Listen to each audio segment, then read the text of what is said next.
வணக்கம், நான் உங்கள் கீதா வெங்கடேசன். இன்னைக்கு கோவக்காய் மாங்காய் இது ரெண்டையும் வச்சு ஊறுகாய் பண்ண போகிறேன். வீடியோக்குள்ளே போகிறதுக்கு முன்னாடி subscribe now and press the bell icon. Never miss an update. அது பண்ணுறதுக்கு முன்னாடி என்னென்ன பொருள் வேணும்னு பார்த்துக்கலாம். கோவக்காய் மாங்காய் ஊறுகாய் பண்ணுறதுக்கு என்ன தேவைன்னா, கோவக்காயை இது மாதிரி பொடியாக நறுக்கி வச்சுக்கணும்.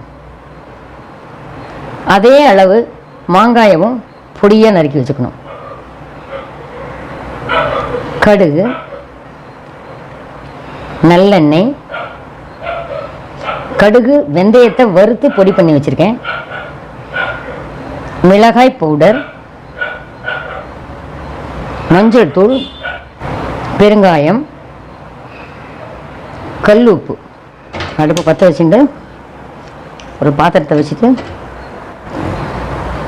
நல்லெண்ணெய் விட்டுக்கலாம். ஊறுகாய்ங்கிறதுனால முதல்ல கொஞ்சமாக விட்டுக்கலாம், அப்புறமா விட்டுக்கலாம். காயட்டும். எண்ணெய் காஞ்சிடுது. நல்லெண்ணெய் அப்படிங்கிறதுனால இவ்வளோ புகை வருது, பயப்பட வேண்டாம். நல்லா எண்ணெய் காஞ்சி வெடிச்சதுன்னா சீக்கிரமாக வெடிச்சிடும். கடுகு வெடிக்காமலும் இருக்கக்கூடாது. நல்லா வெடிச்சிட்டு இந்த கோவக்காயை போட்டுடலாம்.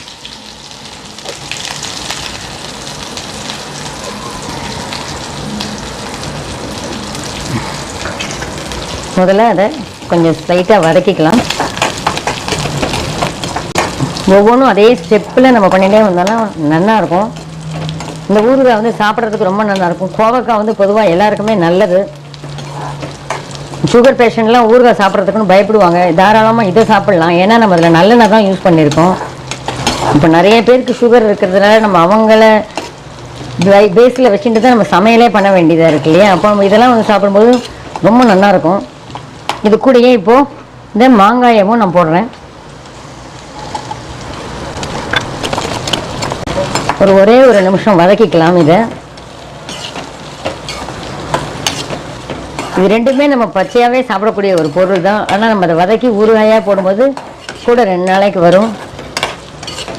தயிர் சாதத்துக்கு தொட்டுக்கலாம், தோசைக்கு கூட தொட்டுக்கலாம். இது ரொம்ப நல்லாயிருக்கும். இது ஒரு நிமிஷம் இது வதக்கிடலாம். இந்த ஊறுகாய் போடுறது ரொம்ப ரொம்ப ஈஸி. நம்ம ரெடியாக கையில் வச்சுட்டு இருந்தோன்னா ஒரு 2-3 நிமிஷத்துக்குள்ளேயே ஒரு ஊறுகாய் ரெடி பண்ணிடலாம். இன்னும் கொஞ்சம் வதங்கணும். ஆனால் நம்ம கொஞ்சம் உப்பு போடலாம். போட்டோன்னா இன்னும் கொஞ்சம் நல்லா வெந்தயம், கல் உப்பு போடலாம். அப்போ தான் ஊறுகாயெல்லாம் கொஞ்சம் நல்லாயிருக்கும். உடனே தொட்டுக்கணுன்னா நம்ம டேபிள் சால்ட்டு கூட போடலாம், பிரச்சனை இல்லை. இது கொஞ்சம் 2 நாள் வச்சுக்கலாமே அப்படின்னு இருந்தால் நம்ம பொதுவாகவே ஊறுகாய்க்கு கல் உப்பு நல்லெண்ணெய் அது 2 தான் ஊறுகாயுடைய சுவையை கூட்டி கொடுக்கும். சில உப்பு போட்டோன்னா டக்குன்னு சீக்கிரமாக வதங்க ஆரம்பிச்சிருது.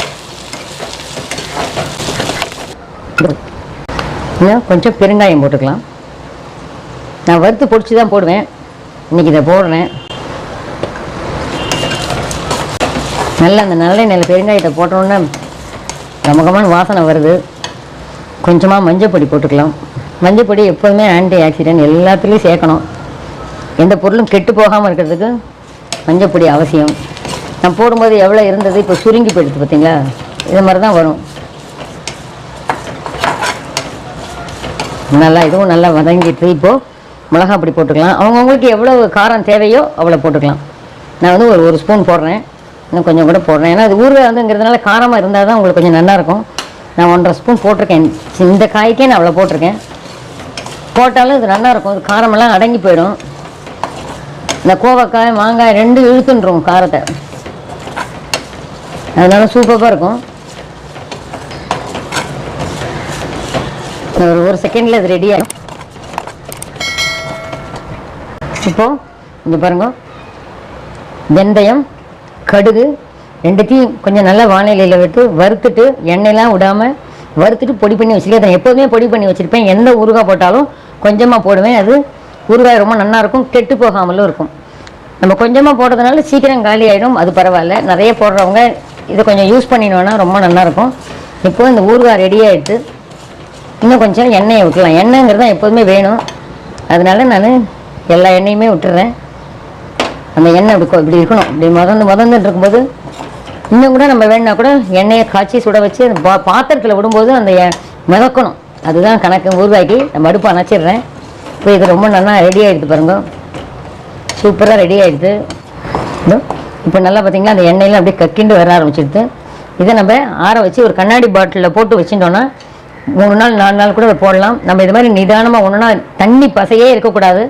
கோவக்காயை நல்லா அலம்பி ஒரு வெள்ளை துணியில் தொடச்சிட்டு கட் பண்ணி வச்சுருக்கணும். மாங்காயும் அதே மாதிரி ஈரப்பசை இல்லாமல் பண்ணினோன்னா இது ரொம்ப நல்லாயிருக்கும். எல்லாத்துக்குமே தொட்டுக்கிறதுக்கு ரொம்ப சுவையான ஒரு ஊறுகாய் இது. இந்த வீடியோ உங்களுக்கு பிடிச்சிருந்ததுன்னா லைக் பண்ணுங்க, ஷேர் பண்ணுங்க, மறக்காமல் சப்ஸ்கிரைப் பண்ணுங்க. Hold me close till I get up. Time is barely on our side. I don't wanna waste what's left.